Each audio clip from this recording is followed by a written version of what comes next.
رسول اللہ صلی اللہ علیہ وسلم نماز عشاء سے پہلے سونا اور نماز عشاء کے بعد گفتگو کرنا ناپسند کرتے تھے.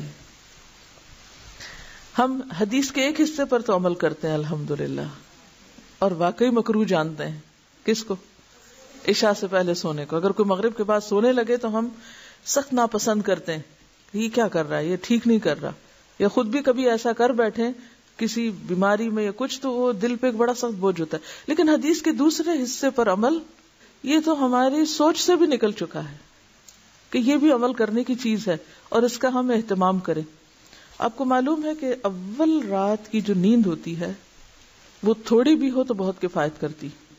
یعنی رات کے پہلے حصے میں اگر آپ چند گھنٹے بھی سو جائیں، 4 گھنٹے سو جائیں، 5 سو جائیں، 6 سو جائیں، تو آپ ایسے سمجھیں گے جیسے آپ بہت سو چکے. کبھی آپ نے اگر تجربہ کیا ہو اور آپ رات جلدی سو گئے ہوں تو کیا ہوتا ہے، رات کا باقی حصہ تو پھر ایسے ہی ہم سستی کے مارے لیٹے رہتے ہیں، ورنہ وہ نیند نہیں ہوتی اس وقت.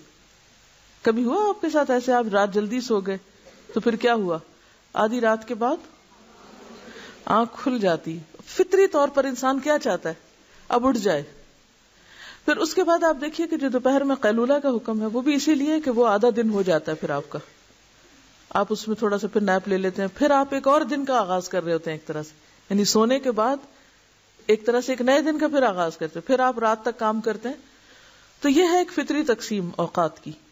پچھلی رات کا حصہ اتنا یکسوئی کا پھر وقت ہوتا ہے کہ انسان بہت کچھ کام کر لیتا ہے، لیکن کیا کریں ہم ان عادتوں کا جو ہم عرصے سے سال سے اپنے اندر ایک طرح سے فطرت کے خلاف چل چل کے غلط عادات ڈال چکے. اور اس کا نقصان کیا ہوا کہ ہمارے اوقات میں برکت نہیں رہی، کیونکہ ہم دیر سے کام شروع کرتے ہیں اور پھر چھٹی کے دن سونا تو لازم سمجھتے ہیں. اور پھر کہتے ہیں کہ ابھی تو ہم جوان ہیں، کیا ہوا.